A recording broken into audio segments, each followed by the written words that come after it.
What's up guys, Landon here from the Full-Time Filmmaker team, and in this video I'm going to be going over my basic color correction process. We're going to be using Blackmagic Raw specifically for this example, but even if you aren't on Blackmagic Raw or any other type of RAW, if you're on a DSLR or if you're shooting in log, you can still use these same techniques and nodes that I'm about to show you. The adjustments you make just might be more or less dramatic than what I'm demonstrating in this video. And by the way, I learned this method from 𝙋𝘼𝙍𝙏. He's a professional colorist and he really knows his stuff, so if you want to learn more directly from him, I've dropped his YouTube channel below. Alright, so here we have a series of clips, and these were shot vertically on the Blackmagic Pocket Cinema Camera 6K. This is for a little influencer collaboration video I did on my Instagram page with 𝙋𝘼𝙍𝙏, and I shot them in Blackmagic Raw, so obviously they're pretty flat. And for this tutorial, we're only going to be working on the clip level right here. There's a lot of things you can do with grouping, adding nodes on the pre-clip, on the post-clip, on the clip itself, on the whole timeline if you want to. You have a lot of options, but for the sake of simplicity, we're only going to be doing the color correction directly on this clip. So the first thing we're going to do is create 4 different nodes. So I'm going to go ahead and hit Alt-S on my keyboard 3 more times so that we have 4 nodes right here. I'm going to bring them over so they're a little bit more organized. And we're actually going to label them just so we can remember exactly what these nodes are for. And now would probably be a good time to tell you that if you haven't already downloaded my keyboard shortcuts, I'd highly recommend doing that. We're going to be using them quite a bit throughout this video. So on this first node, what we're going to do is hold Shift and then L. And you'll see we have a text cursor that just popped up. We're going to label this white balance, so WB, and then we'll hit Enter. And then on my keyboard shortcuts, I have it set up so if I hit Shift N, it'll move us to the next node. You see it's been highlighted right here. And then I'll go ahead and hit Shift L one more time. And we're gonna label this node HDR, Enter, Shift N to the next node, Shift L to label it. We're gonna label this one Primaries, Enter, Shift N, and then Shift L. And the last one, we're gonna label this one Curves. So again, you can use my keyboard shortcuts. Otherwise, all you're going to do is click on the node you want to label, then right click and hit node label and go from there. All right, now I'm going to scrub through this clip until we get to the main portion, the hero shot per se. I'll say it's probably about right there because now I'm in the shot. My laptop is being opened up and it's framed pretty nicely. So that's probably the hero shot right there. And there are a few things we need to be paying attention to. The first one is going to be white balance. If we jump down to our waveform right here and we look closely at the midtones, there's clearly a lot of green coming into the image. You'll see the blues are sitting low and the reds are roughly at the same level as the blues, so the green is very prominent in this image. So we need to quickly fix that, and in my opinion, the best way to fix white balance in DaVinci Resolve is actually to use your offset. Normally, I know you'd probably want to just go into your temperature, adjust your temperature, and then you want to adjust your hue, but the offset is actually going to give you the most convenient and precise way to adjust your white balance. So with the white balance node selected right here, we're going to jump over to our primaries. And what we're going to do is adjust the offset right here. So if we wanted to adjust exposure only, we'd use this wheel, but since we're adjusting the hue, the color of our white balance, we're actually going to be using this little dot right here. So because our greens are sitting right here, they're above the blues and the reds, we're actually going to grab this dot and pull it away from the greens. There we go. And now we're getting a little bit too much red, as you can see on the waveform. So we're going to pull it away from the red, just like that. And the goal here is to make this look as white as possible. It also helps to pump a little bit more saturation into your image. So if you want to do that, I would jump to the primaries and then go ahead and pull up your saturation. You can do it right here. I'm using my color wheels right now, so I'll pump some saturation in there. Now at the moment, we can clearly see that the shadows right here, they have quite a bit of blue in them. I'm honestly not super worried. I just need to get the white balance to a better point than it was, and I like adjusting the midtones specifically. We can fix the shadows in a minute, so at the moment, we're just gonna keep it as is. All right, so here is our before and after.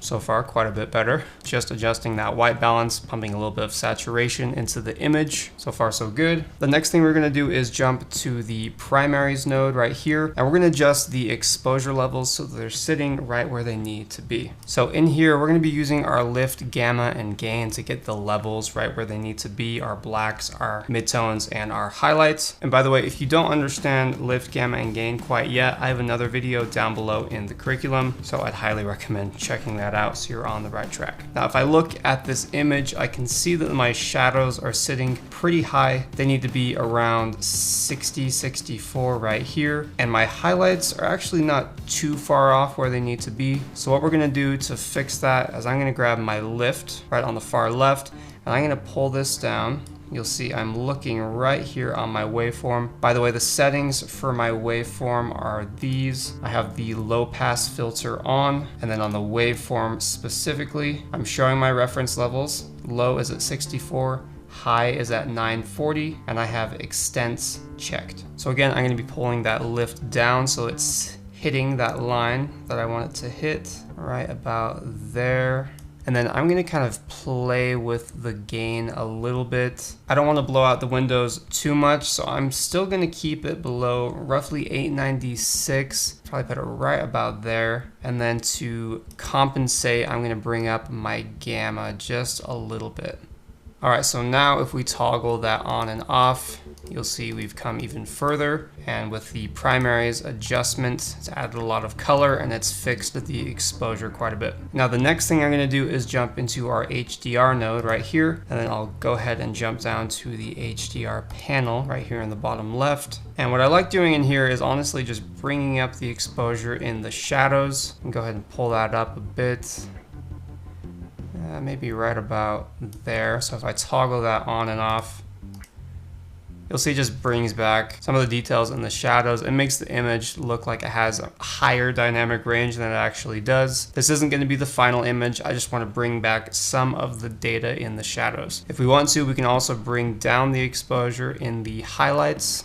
Once again, just to make the image have a little bit higher dynamic range. So let's go ahead and toggle that on and off so we can see the difference. It looks fine like this, but I personally like having a little bit higher dynamic range. Again, this isn't the final.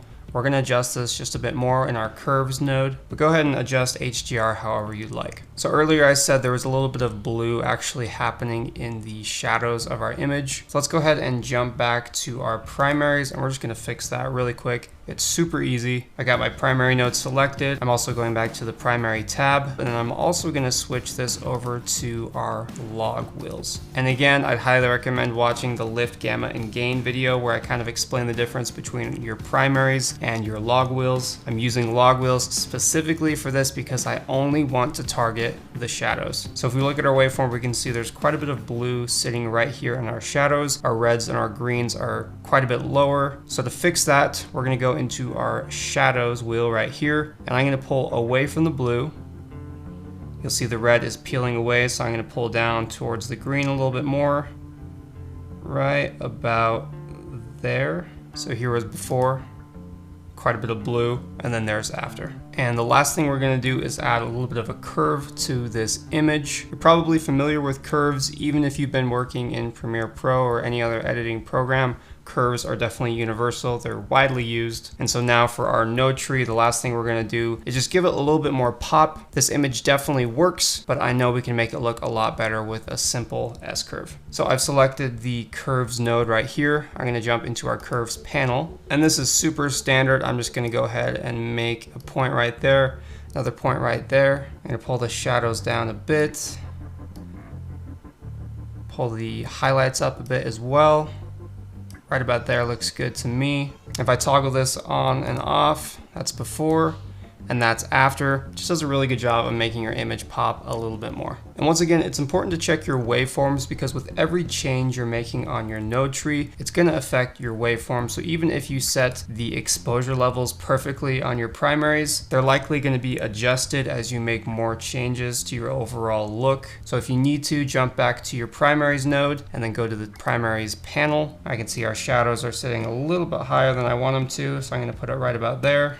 Very minor adjustment, but just something to be aware of. The last thing I'm going to do is jump into my vector scope right here. And my settings for this scope specifically, I have show skin tone indicator checked. And that's so I know exactly where my skin tones need to be sitting. They look good to me, but if I did need to make an extra adjustment with my skin tones, all I'd have to do is add another node specifically for my skin tones. So if I click on HDR and then I hit Alt S, it's going to make a node directly after that. I like doing my skin tones before my primaries and my curves. I think that's the best place to do it. Now I'll get into skin tones in another video, but I knew I'd probably have at least a couple of questions about skin tones, where you'd fit that into your node tree. So personally, that is where I would put it. And the last part of this video, since we're working with multiple clips, these were all shot at the same time of day on the same camera, very similar exposure. And that's the most likely scenario when you're shooting a video. You're usually not working with a lot of different cameras and times of day. Generally, when you're coloring, you do batches. So one scene, I'm coloring it all together. They all have a very similar look. That's the best way to do it. And then if you have other clips from a different time of day or from a different camera, you color all of those together. So I'm just going to show you how this color grade can actually transfer to some of these other clips that I'm using as examples. So if I jump to the next clip right here,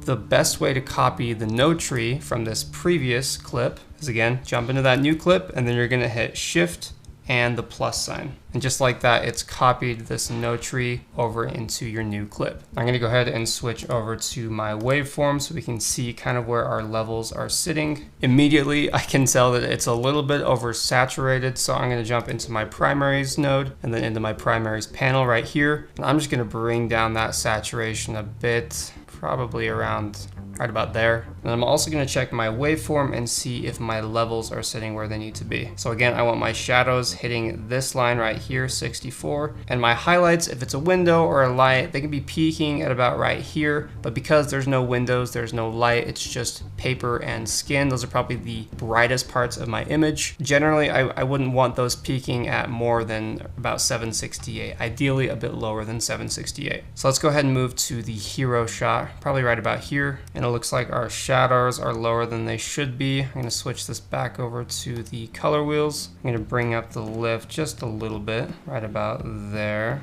Remember, I'm looking at this area of the image. I'm going to grab my gain. I'm going to pull my gain down just a bit so it's below 768.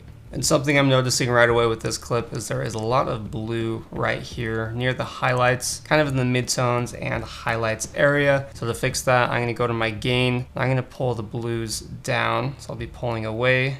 I'm just going to make that as white as possible, that line. That looks much better already. So overall, that clip is looking good. I'm gonna go ahead and jump into our next clip. Once again, I'm gonna hit Shift and the plus sign, copy that grade, go ahead and scrub to the hero shot. About right there. I actually found out later that I was putting these headphones in wrong the entire time, so I had to reshoot this clip, but it doesn't matter for this example. Who cares if I'm wearing the headphones incorrectly? Still a great shot, good example. So let's go ahead and look at the levels here. Since we're working with skin tones, naturally the reds are going to be sitting a lot higher, but we still need to make sure that the exposure is sitting where it needs to be. So I have my primaries node selected. I've jumped into the primaries panel, and I'm going to pull down my lift. You'll see it's sitting quite a bit higher than it should be. It should be right here. I'm going to pull down that lift, so it's about right there. And I'm going to pull up my gain because it's sitting significantly lower than 768. So I'm going to let it sit about right there. Looks good to me. And I might give this one a little bit more pop in the curve. So I'm going to jump to the curves node, then the curves panel, and pull the shadows down just a bit, about right there. Pull this up as well. I'm going to jump back to my primaries and pull down the saturation because it's sitting a bit too high for my liking. Looking good. Last thing I'm going to do is check the vector scope to see where our skin tones are sitting. And the skin tones in general are sitting right where they need to be, right along this line. Just a touch over to the yellow. And then my ears, for whatever reason, are super red. And there's a few ways that we can fix this. I'm going to go ahead and make a new node right after the HDR. Go ahead and label this one skin. Real quick, I'm going to go more in depth on skin. I'm just going to make a quick qualifier because it's going to bug me if I don't. I'm going to be selecting only the skin tone right here. Cool. Using the color warper just to fix this so that our skin tones aren't too yellow, and right about there is where I want to be sitting. I'm also going to jump into my curves. Hue versus hue, I'm going to grab that red hue right there. I'm going to pull it just a little bit closer to yellow so it's not super red. Okay, again, I'm going to go over skin tones in a later video. This was just a super quick one just to show you that I'm not neglecting skin. You can always add it in with another serial node to your color correction. So yeah, there it is. Here's before. Here's after. Major difference happening right here. You can go back and look at all these clips. Here is before, here is after. Very nice. And then the main shot right here, before and after. Looks amazing. Now there are tons of ways to achieve this exact color correction in DaVinci Resolve. So if you've been color correcting a certain way in DaVinci Resolve and it works for you, don't think you have to change anything just because I do it differently. There's a million ways to get the result that you want, but you're always more than welcome to take certain aspects of my workflow and apply it to yours. There are definitely techniques to give you a cleaner color correction. There's not just one correct way to get it done, so keep that in mind. Thanks for watching, and as always, if you have any further questions, please let me know.